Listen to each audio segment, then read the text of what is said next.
Hey, what's going on, everybody? I'm Noah from PhoneDog.com, and thank you to everyone who submitted questions for our little How to Be a Tech Reviewer project that we're doing with the help of the folks at YouTube.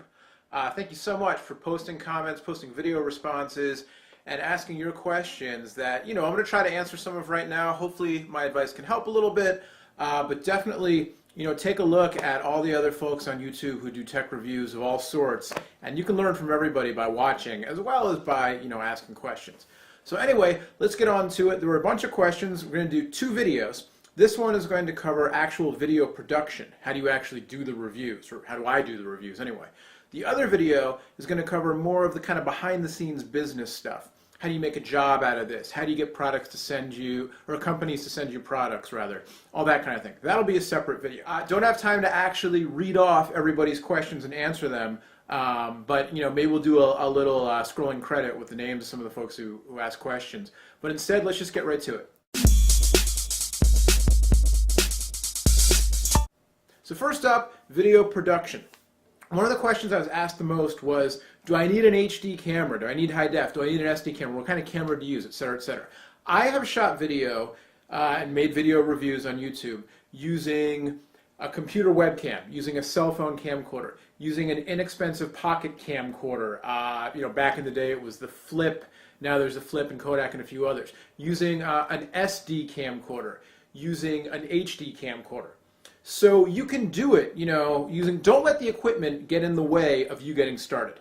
Whatever you've got on hand, use that. A long time ago, when I first was getting into video, I ran out and bought a really fancy camera and a fancy computer that I couldn't really afford, and I had credit card debt, and it was terrible, and I didn't need the equipment. Don't do that. Use whatever you can get your hands on.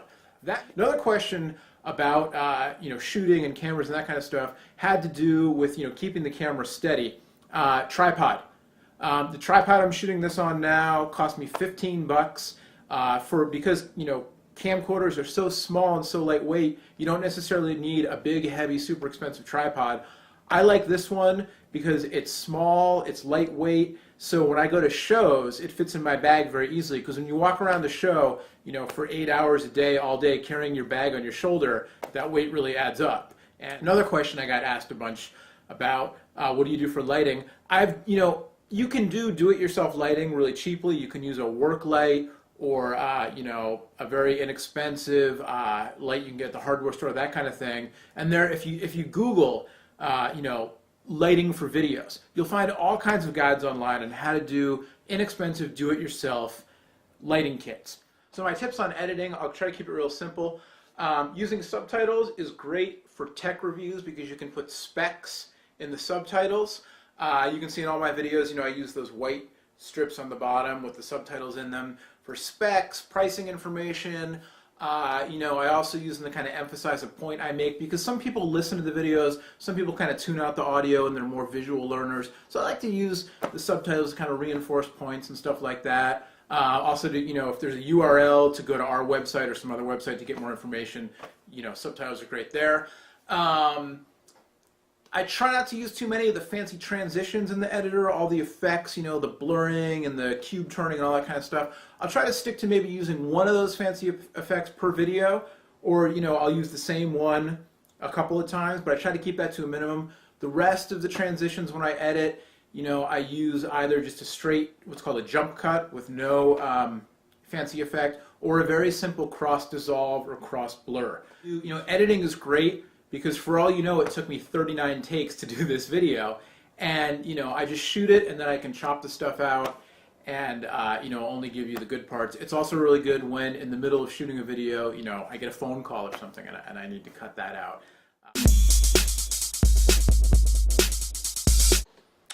What kinds of things is it important to show when you're reviewing something? It's important to show the things that the device is meant to do and that people are going to do with it. With a cell phone, because cell phones now do so many different things, I try to focus, and the rest of the Phone Dog crew tries to focus on the important things that people are really using the phone for. If it's a messaging phone, talk about messaging, show the keyboard, talk about how it is to type on it. I always try to show what it's like to type on a phone, because so many people use their phones for messaging now.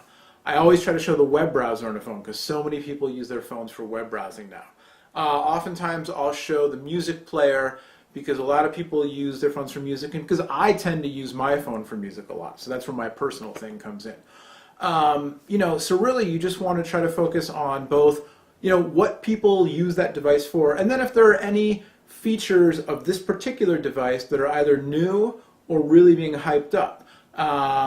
For instance, there are some phones that have come out recently that have really high-end cameras and shoot HD video. So we'll try to show that on those phones, whereas if it's a phone that is a messaging phone, like I said, but doesn't have a really high-end camera, we might not show the camera so much, and we'll talk more about the messaging features.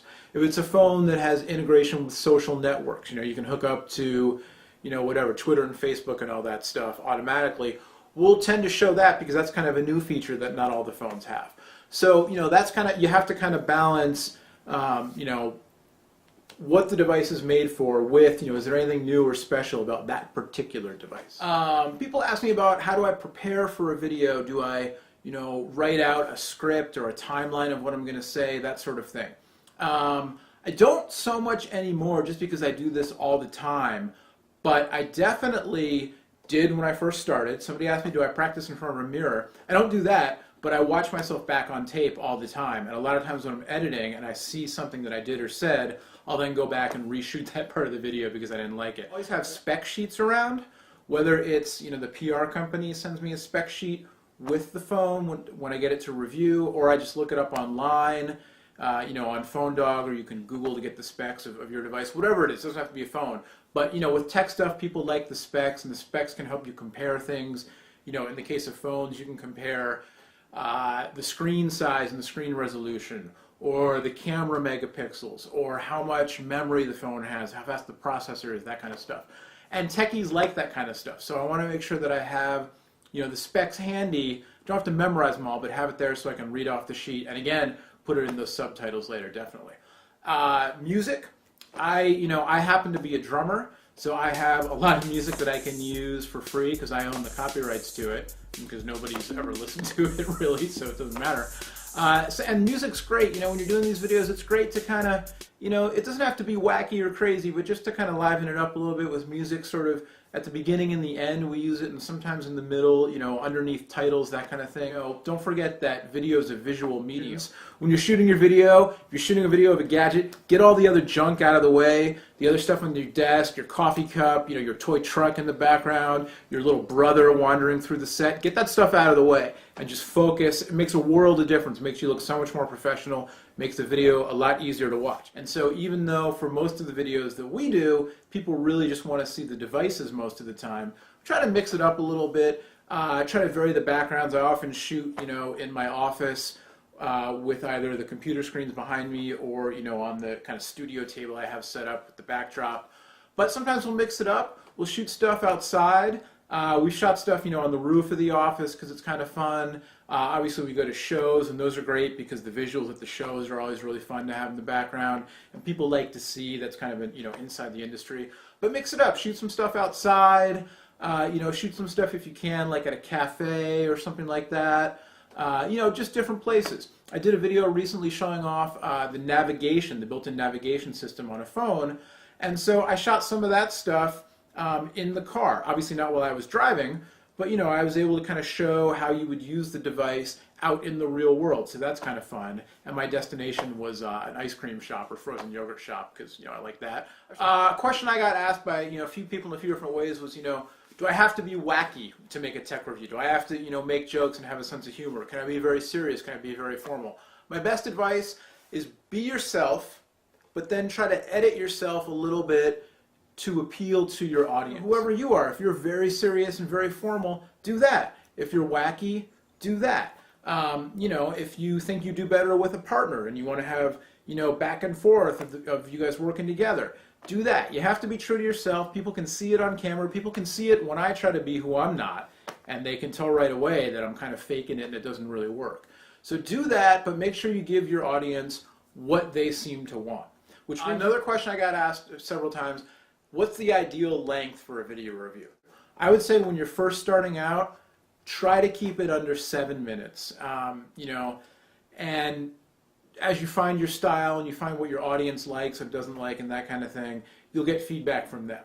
Again, I was trying to keep everything under 5 minutes, or under 1 minute at first, and then under 5 minutes, and then under 10 minutes, and then, with the feedback, certain videos, in depth, smartphones, more than one, 2 or 3 videos, 10 minutes each. Phones that aren't smartphones, or at a trade show where it's a quick hands-on demo, try to keep those as short as possible. Let's talk a little bit about different styles of editing and different things you can do, to kind of have your own style. One question I got was, how do you know to do an unboxing or a review or a comparison review, which we call dogfights, or, how do you know to do it by yourself or do it with a partner or that kind of thing? Just try things and see what works. See what you like doing, see what your audience likes. I've tried all kinds of different stuff. I've tried, we've done spoof videos. We made up a thing called iPhone Air and did a spoof review of a product that didn't exist. I've done videos where I tried to do a whole storyline and do lots of different production effects and that kind of thing. Also, an unboxing lets me show people the product right away, without it. It's not a review. I don't try to make it like a review. I try to do it's an unboxing, kind of first hands-on, so I can get a video out there so you guys can see what it's like, and so frankly we can get our name out there when people search for that product, and then I'll come back and do a review later after I've really had time to test it. Dogfights have become popular because people often ask, iPhone or Android, Palm Pre or Windows Mobile, whatever. So we'll do comparisons, and we just call them dogfights because it's, just a name we thought would be kind of a fun name for it. I've tried to do kind of like a show, like a tech show style, and we just haven't found one that really works, that, we've gotten enough views and stuff to be able to keep doing it, just because there's only so much time in the day and only so much, you can do.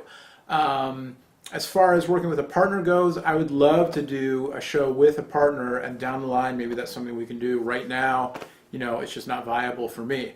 So, you gotta just try different things. I've tried lots of stuff that hasn't worked. I've made lots of videos you've never seen because they didn't come out and I threw them away. So just keep trying stuff, post stuff, find what works, and refine your style, and it's the best you can do.